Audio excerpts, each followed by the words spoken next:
Salut, c'est Steph. Je vous retrouve aujourd'hui dans cette vidéo pour vous partager à nouveau une vidéo tirée de la série de tutoriels Foodie pour la création de matériaux procéduraux. Donc, comme vous pouvez le voir sur ces images, c'est une série de tutoriels dans laquelle on va complètement texturer de manière entièrement procédurale la scène que vous apercevez. Donc vous avez le avant-après. Et donc cette vidéo est extraite du module 2, donc qui s'adresse encore à des débutants, mais pas forcément que, parce que j'y partage pas mal d'astuces sur le shader editor, donc la partie du logiciel où on va vraiment s'atteler à créer des matériaux procéduraux. Donc voilà, là on y voit pas mal les bases. Je vous explique vraiment les principes fondamentaux.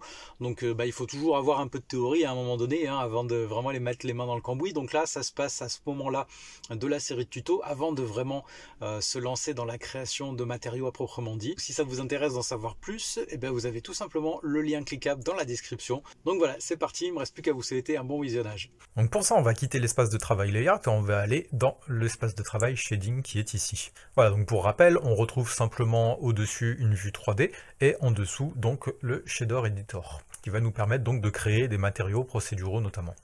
Donc ici, la vue 3D va me permettre de voir les aperçus de ce que je fais dans le Shader Editor au fur et à mesure. Donc pour ça, il me faut passer ici dans la vue en rendu pour que ça m'affiche Cycle.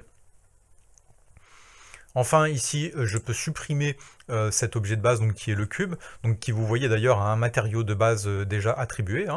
Donc je peux le supprimer en faisant supr après l'avoir sélectionné, faire majuscule A, et dans Mesh, on va choisir une UV sphère à la place, ce qui va permettre de mieux voir en fait l'affichage de ce qu'on va faire dans cette vidéo. Donc simplement, je zoome un peu dessus. Je vais faire simplement un shade smooth pour lisser tout ça, et je mets une subdivision de surface en faisant CTRL 1 dessus. Voilà, donc je me mets un peu de côté pour voir un peu le dégradé de passage de la lumière à l'ombre comme on l'a vu. Et voilà, donc ça me permet de voir vraiment un affichage optimisé dessus. Alors cette sphère, je vais pouvoir donc plaquer un matériau dessus. Donc là, vous voyez que de base, Blender a un matériau de base qui est entièrement blanc. Donc vous voyez qu'on avait le même sur le cube juste avant, alors qu'il avait un matériau d'attribué, mais vous voyez que ma sphère, même sans matériau attribué, eh bien, a exactement le même aspect, parce que eh bien, ça revient exactement à la même chose. Donc ici, je pourrais faire New pour en créer un nouveau, mais comme on en a déjà un de base, bah écoutez, je vais simplement l'utiliser en le sélectionnant dans ce petit menu-ci, donc vous voyez qu'il est là, et je viens le cliquer gauche dessus, ce qui me le plaque sur mon objet. Ici, donc je vais simplement agrandir un peu cet espace-là, dézoomer un peu ici, pour qu'on voit un peu plus la partie donc, du Shader Editor. Alors comment ça se présente? Vous voyez que pour l'instant on a deux parties sur cet éditeur. On a cette partie-ci donc qui s'appelle le principal BSDF et cette partie-ci qui s'appelle le Material Output. Donc ce sont ce que l'on appelle des nœuds. Et dans Blender, les nœuds se lisent de gauche à droite. Vous voyez que ce nœud principal en fait définit par exemple une couleur de base, et vous voyez que c'est envoyé, cette information-là est envoyée sur la surface de notre objet. Donc vraiment sur la surface. Vous voyez que par exemple si je viens changer la couleur de base ici en cliquant sur la couleur blanche ici, je peux la changer librement, par exemple vers une couleur jaune par exemple, et la mettre plus ou moins, de plus ou moins prononcée dans sa valeur, l'assombrir, etc., etc. Donc ça vient me permettre vraiment de gérer ça, et vous voyez que ça me change directement l'aspect de ma sphère. C'est vraiment une des données un peu basiques qu'on va vraiment utiliser sur nos matériaux. Et vous voyez que ça vient se changer directement depuis le nœud principal ici. On va avoir d'autres données, comme la métallique. Vous voyez que si j'augmente cette donnée-là, eh bien ça vient donner cet aspect directement un peu métallique à notre sphère, même si ça aurait besoin d'être retravaillé, parce que là pour l'instant c'est très basique. Mais en tout cas, la valeur de base de métallique est ici. Donc on utilise rarement des données intermédiaires parce qu'un objet est souvent soit métallique, soit pas métallique. Voilà, donc je la remets à 0. Ici la roughness va venir gérer la manière qu'a la lumière de se réfléchir sur notre objet. Donc ça va être de manière plus ou moins diffuse. Donc là vous voyez que si je baisse cette valeur-là, eh bien écoutez, notre objet va venir réfléchir de plus en plus notre environnement, parce que la lumière vient taper de plus en plus précisément dessus. Là, vous voyez que si je viens enlever mon world, donc là ça vient plaquer ça vient utiliser cet HDRI de base, hein, comme on l'a vu dans une autre vidéo, et bien vous voyez qu'on voit se refléter dans notre sphère ce HDRI, qui est notre environnement. Donc plus je baisse cette valeur, plus ça vient refléter de manière précise parce que la lumière vient taper, vient se refléter de manière précise sur notre objet. Et vous voyez que plus j'augmente cette valeur-là, et bien plus ça vient diffuser en fait la manière qu'a de se réfléchir la lumière sur notre objet. Donc si je la pousse vraiment à son maximum, vous voyez que ça me fait un objet qui est très diffus. Et donc juste en dessous, cette donnée-là est à jumeler avec la valeur qui est juste en dessous, donc je la remets à 0,5, hein, et donc qui est l'indice de réfraction. Et vous voyez que cet indice de réfraction, donc là il est à 1,45, le minimum c'est 1. Donc vous voyez que si je change cette valeur-là, hein, je peux simplement cliquer d'ailleurs dessus et changer directement la valeur. Donc par exemple je peux mettre 1,3 directement, ou alors je peux garder clic gauche enfoncé dessus et venir glisser de gauche à droite pour changer la valeur. Et donc là vous voyez que notre objet vient refléter de manière de plus en plus forte en fait la lumière qui vient taper dessus. Donc plus je baisse cet indice de réflexion, donc vous voyez, moins la lumière évidemment vient se refléter dessus. Moins la lumière est forte dessus. Donc voilà, la valeur de base c'est 1,45. Juste en dessous on a l'alpha, donc l'alpha c'est simplement le fait de pouvoir voir ou pas l'objet. Donc là on est à 1, on a une opacité au maximum, et si je baisse, vous voyez qu'on voit de moins en moins notre objet, jusqu'à disparaître complètement à 0. Voilà, donc on a d'autres données en dessous que l'on va plus explorer dans une autre vidéo. Pour l'instant, on va déjà se concentrer un peu sur ces données un peu de base du nœud matériau principal.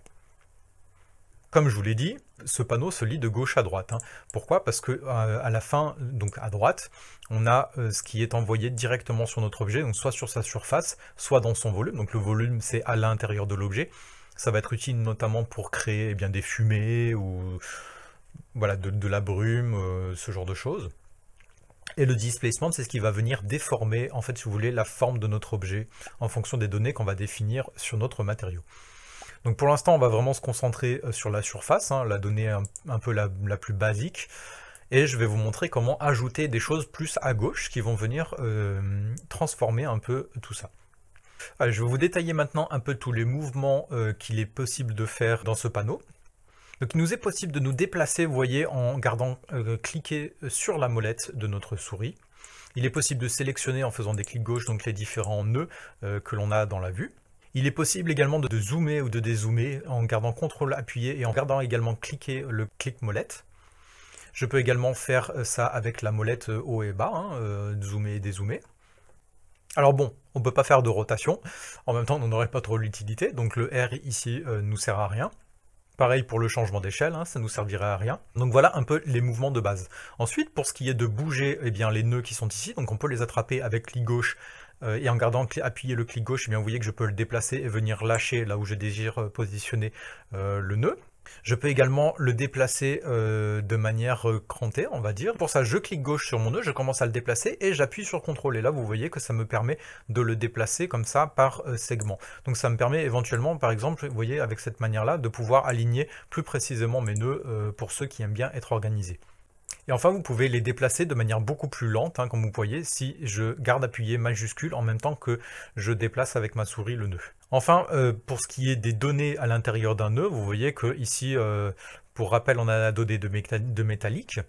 Il m'est possible de soit cliquer dessus, là ça me permet de modifier directement avec mon clavier la valeur qui est dessus. Donc par exemple, si je mets 1, je fais entrer, vous voyez que ça me met directement ma métallique à 1. Si je clique dessus, je remets à 0 et je fais entrer, et bien ça me la remet à 0, et ce avec n'importe quelle valeur entre 0 et 1 ici. Donc on pourrait forcer la valeur à aller plus loin. Là, par exemple, je mets 2, je fais entrer, vous voyez que ça me fait 2, mais bon, ça n'aura pas grande utilité. Vous voyez que si je passe à 1, eh bien ça n'a pas changé l'aspect. Donc aller au-delà, ça va avoir un effet sur certaines valeurs, mais d'autres non, ça n'ajoutera rien.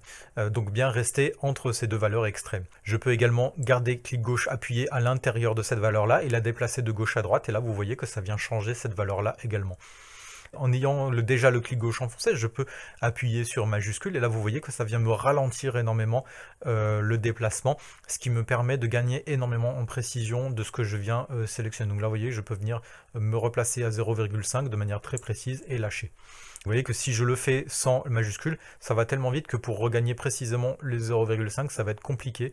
Voilà, j'ai réussi à le faire, mais c'est vrai que c'est plus compliqué. Donc des fois, appuyer sur la touche majuscule permet vraiment de gagner en précision à certains moments. Et enfin, on peut également le faire de manière régulière, faire des déplacements réguliers. Donc là, vous voyez de 0,1 en 0,1 en gardant appuyé CTRL.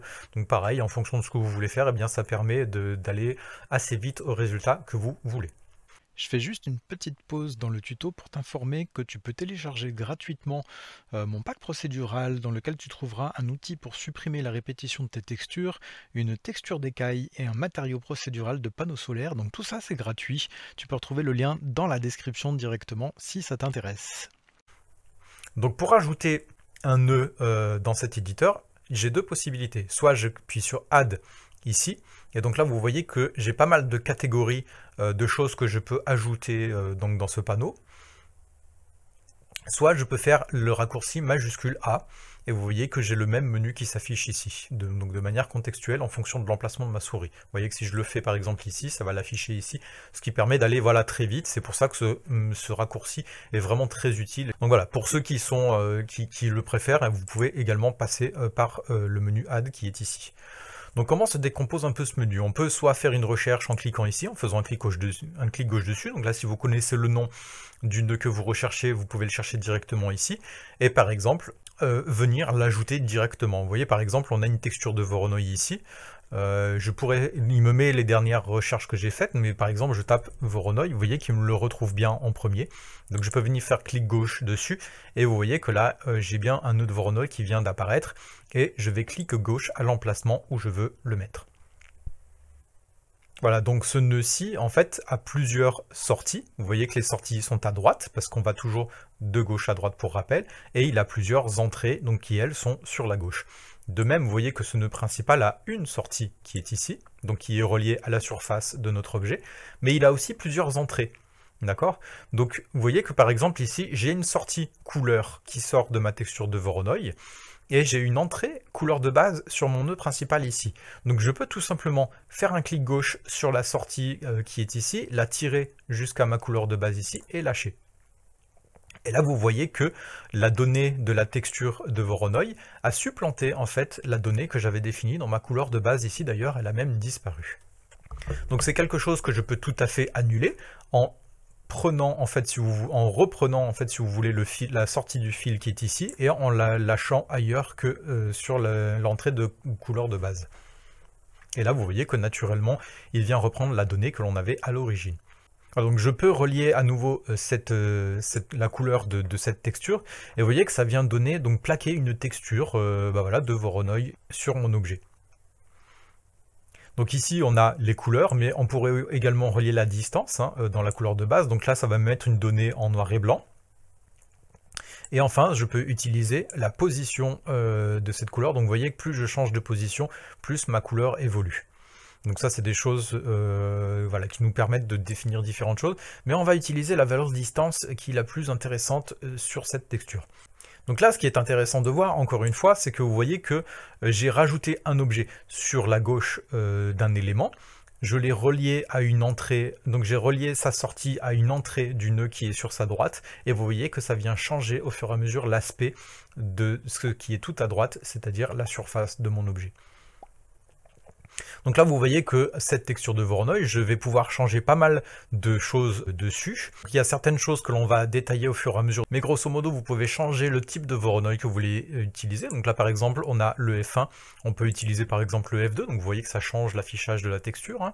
On reste toujours sur une texture du Voronoi, mais c'est un autre type. On a la F1 Smooth, donc qui est la même chose que la première, mais avec une donnée en plus qui va permettre d'adoucir, en fait, si vous voulez, cette texture. Donc d'où le terme Smooth. On a Distance to Edge qui vient, par exemple, nous servir à faire notre texture de cuir un peu plus tard. Et donc c'est celle-ci que je vais utiliser pour continuer un peu à vous expliquer le fonctionnement de ce shader editor. Donc vous voyez que là, il n'y a plus qu'une donnée distance en sortie qui vient en fait donner des informations de noir jusqu'au blanc.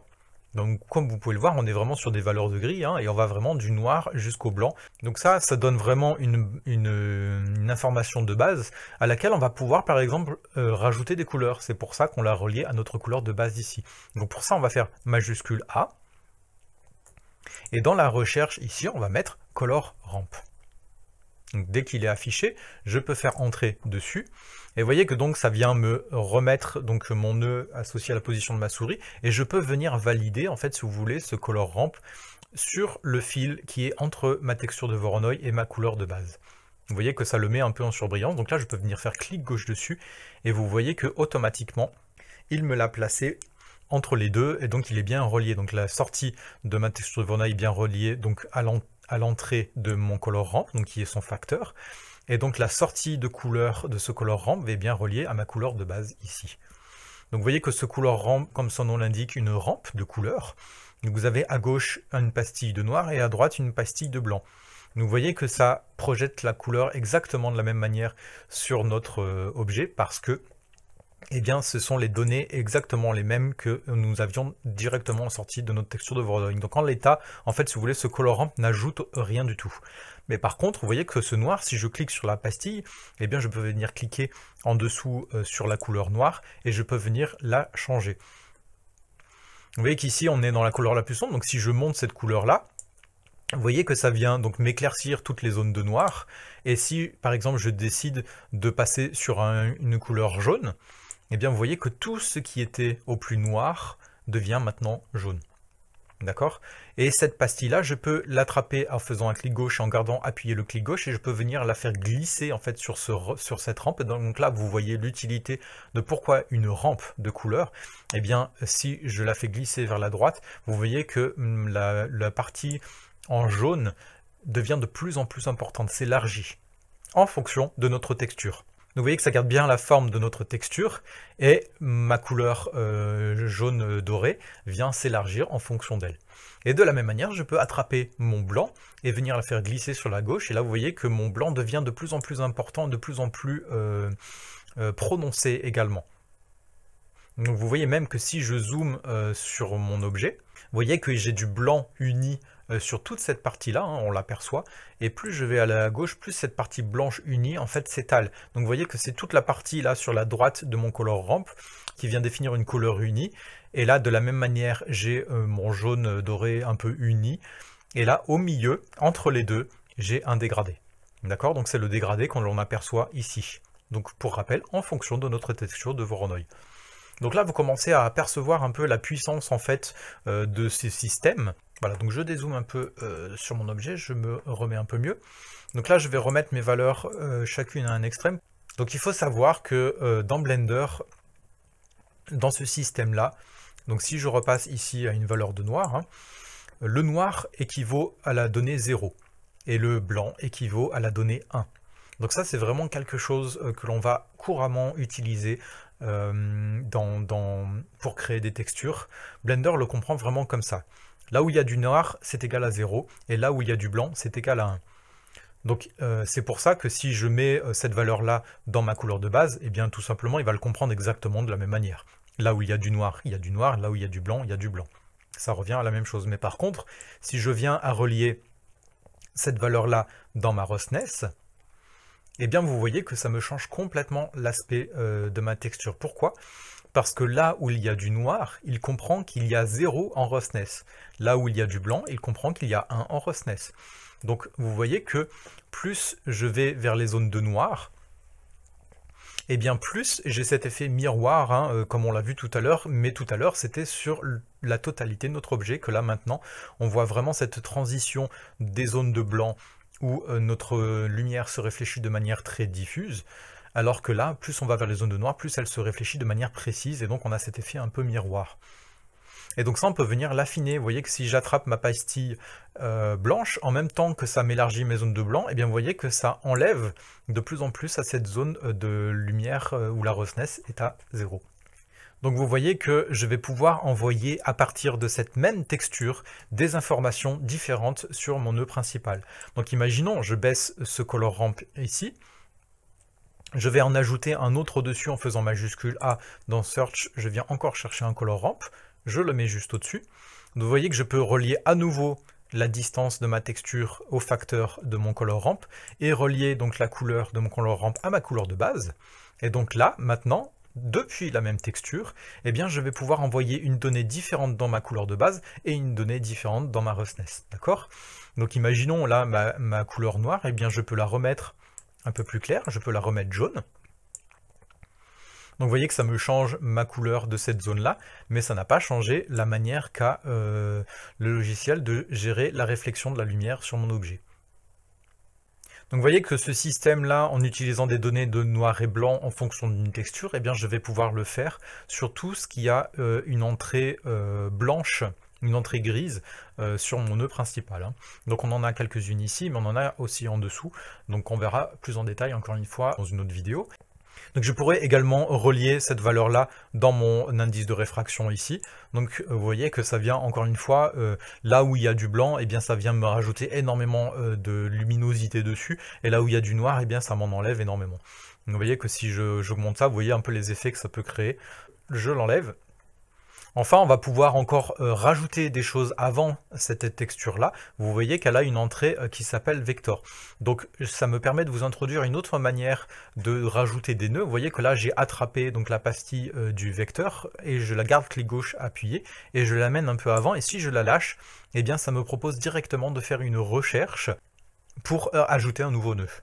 Donc là, simplement, je pourrais faire une recherche à coordinate pour chercher donc un nœud texture coordinate et je fais entrer pour l'ajouter. Vous voyez que ça me le relie directement à mon vecteur et je peux faire un clic gauche pour le placer où j'en ai envie. Donc le nœud texture coordinate, ça me permet de vous l'introduire également. De la même manière, on le verra un peu plus en détail la suite, mais ça va permettre en gros de coordonner différemment la texture. Donc vous voyez que là, pour l'instant, ça n'a rien changé parce que le mode de coordination de base est generated. D'accord? Donc c'est pour ça que là, pour l'instant, d'avoir relié ce nœud-là, ça ne change rien. Mais par contre, imaginons, je viens utiliser mon objet pour coordonner ma texture sur l'objet, eh bien vous voyez que ça vient changer l'affichage. Donc le vecteur en fait d'un nœud est simplement qu'est-ce qui va venir coordonner mon objet en fonction de sa rotation, de son échelle et de sa localisation dans l'espace. Voilà, donc ici on a différents moyens de le coordonner. Et imaginons, je ramène un peu ce nœud-ci en gardant clic gauche dessus appuyé, je le décale jusqu'ici. Je me déplace en cliquant sur ma molette. Hein. Et bien je vais pouvoir ajouter un nouveau nœud à nouveau ici en faisant CTRL A. Dans Search, je peux faire Mapping. J'ajoute un nœud Mapping ici. Donc je viens cliquer gauche sur le fil qui est étendu entre mon texture coordinate et ma texture ici. Et vous voyez qu'il utilise bien mon objet comme vecteur, donc la forme de mon objet comme vecteur. Mais ce nœud mapping qui va me permettre de transformer ce vecteur-là. Vous voyez que je peux bien transformer la localisation, la rotation et l'échelle de ma texture. Donc ça, sur les trois axes. Donc imaginons, je vais afficher les trois axes. Hein. Pour rappel, dans ce menu-ci, je peux choisir les axes que je veux afficher. Donc je choisis de mettre l'affichage de mes trois axes en même temps. D'accord, donc je bouge un peu sur ma vue pour qu'on y voit un peu plus clair. Et bien vous voyez que par exemple, je peux venir, donc on a l'axe Y ici, je peux venir changer la localisation de ma texture sur l'axe Y. Donc vous voyez qu'elle se déplace bien sur l'axe Y. Par exemple, ça va nous permettre de placer des fois plus précisément une texture sur un objet. Voilà, en fonction de ce qu'on va faire. Donc là, je peux venir lui faire une rotation sur l'axe Z. Donc vous voyez qu'elle effectue bien une rotation sur l'axe Z. Donc c'est pas mon objet qui effectue une rotation, c'est bien uniquement le matériau qui est dessus. Et je peux venir également changer son échelle sur l'axe Z, par exemple. Vous voyez que ça vient changer son échelle. Donc je remets à 1. Et ça, on peut le faire voilà, sur n'importe quel axe. Vous voyez l'effet que ça peut avoir. Donc je remets à 1. Si je veux réinitialiser mon nœud, et bien simplement en l'ayant sélectionné, je viens faire retour arrière, la touche retour arrière de mon clavier. Et là, vous voyez que ça m'a bien tout réinitialisé, ça m'a tout remis à son état d'origine. Voilà, donc vous voyez que ça nous fait un schéma, une espèce de schéma qui se lit de gauche à droite. Donc on a une entrée ici, un nœud entrée ici. Et on a apporté plein d'éléments d'information dans la partie centrale ici, qui est envoyé donc sur la surface de notre objet, ce qui nous donne ce résultat-ci. Pas de panique si vous avez la sensation de ne pas maîtriser encore tout ça, ça va venir au fur et à mesure où on va créer des matériaux C'est aussi le but de faire des matériaux concrets au fur et à mesure, c'est de vraiment vous permettre de comprendre plus en détail tout ça. Donc on va voir pas mal de nœuds supplémentaires, notamment dans la vidéo suivante, mais on va aussi également voir de plus en plus comment organiser tout ça, garder clair, parce que plus on a de nœuds, plus ça devient complexe, donc il va falloir nous organiser pour garder tout ça clair. Donc ça, c'est tout des choses que l'on va détailler dans la suite. Voilà, donc pas de panique, si vous avez cette impression de ne pas maîtriser encore les choses, c'est tout à fait normal. Voilà, cette vidéo est terminée, j'espère vraiment que ça vous a plu. Si c'est le cas, n'hésitez pas à me laisser un pouce vers le haut, à liker et partager et surtout vous abonner si ce n'est pas fait. Et sur ce, je vous dis à très vite pour un prochain tuto. Ciao!